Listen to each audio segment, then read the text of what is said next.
Hello everyone. आज बात करते हैं पियाजे की कॉग्निटिव डेवलपमेंट थ्योरी के बारे में। इन्होंने जो कॉग्निटिव डेवलपमेंट थ्योरी दी वो इन्होंने दी थी आपकी 1936 में। ये एक स्विस डेवलपमेंटल साइकोलॉजिस्ट हैं जिन्होंने बच्चों के ऊपर स्टडी करी 20th सेंचुरी में और उनकी बहुत सारी स्टेजेस बताई कि बर्थ से लेके अडल्टहुड तक वो किस किस फेज़ में निकलते हैं और किस किस तरीके से उनका डेवलपमेंट होता है। ठीक है, अब इनकी जो पियाजे की जो स्टेजेस ऑफ कॉग्निटिव डेवलपमेंट हैं वो बहुत ही एज स्पेसिफिक है और इम्पॉर्टेंट कैरेक्टरिस्टिक्स को जो प्रोसेस है उसको शो करती हैं। ठीक है, तो इनकी स्टेजेस के बारे में हम बात करते हैं। जैसे कि इनकी सबसे पहली स्टेज आती है वो है आपकी सेंसरी मोटर स्टेज, जो कि आपकी इन्फेंसी से लेके बर्थ के 2 साल तक रहती है। ये वो पीरियड होता है जहाँ पर बच्चा सिंबल्स के बिना ही सारी चीज़ों को सीखता है। उसका जो वर्ल्ड होता है वो बहुत लिमिटेड होता है और उसके जो डेवलपिंग साइंस होते हैं वो उसके फिजिकल इंटरेक्शन पर या एक्सपीरियंस पर बेस्ड होते हैं। ऑब्जेक्ट से देखकर बच्चा इस एज में सीखता है और इस एज के एंड तक आते आते वो थोड़ा सा उसका लैंग्वेज का भी डेवलपमेंट हो जाता है, क्योंकि 2 साल का बच्चा थोड़े से वर्ड्स बोलने लग जाता है। इनकी जो सेकेंड स्टेज है वो है आपकी प्री ऑपरेशनल स्टेज, जो 2 साल से लेके 7 साल तक रहती है, 6 से 7 साल तक।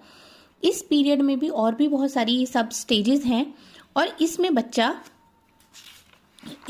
जो है आपका वो काफ़ी इंटेलिजेंट और डेमोन्स्ट्रेट करने लगता है, काफ़ी सारे सिंबल्स को, लैंग्वेज को यूज़ करने लगता है, अपनी मेमोरीज़ को यूज़ करने लगता है, इमेजिनेशन को यूज़ करने लगता है, जो कि उसके डेवलपमेंट में बहुत हेल्प करती हैं और उसके जितने भी नॉन लॉजिकल थिंकिंग हो गई उनको भी डेवलप करता है।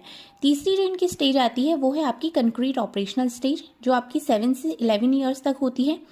इस स्टेज में जो बच्चा होता है वो उसके 7 टाइप्स ऑफ कंजर्वेशंस होते हैं, जैसे कि number, length, liquid, mass, weight, area and volume होते हैं। जो इंटेलिजेंस होती है वो दिखाई जाती है लॉजिकल्स एंड सिस्टमेटिक मैनिपुलेशंस के थ्रू। वो सिंबल्स को कंक्रीट करता है ऑब्जेक्ट्स के साथ में। और इस स्टेज में ऑपरेशनल थिंकिंग जो होती है वो बहुत अच्छे से डेवलप होती है।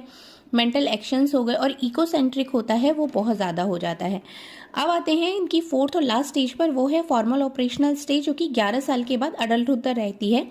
इस स्टेज में जो बच्चा होता है उसकी जो एबिलिटी होती है, वो रीजनिंग एबिलिटी वो ज़्यादा डेवलप्ड होती है, फैक्ट इन्फॉर्मेशन होती है और they also begin to understand the concept of proportion हो गया, या ये कैपेबल होते हैं थिंकिंग के लिए, अपनी ओन थॉट प्रोसेस होता है इनका, कैपेबल होते हैं इवेल्युएशन करने में क्वालिटी के बारे में या लॉजिक्स ऑफ थॉट्स के बारे में।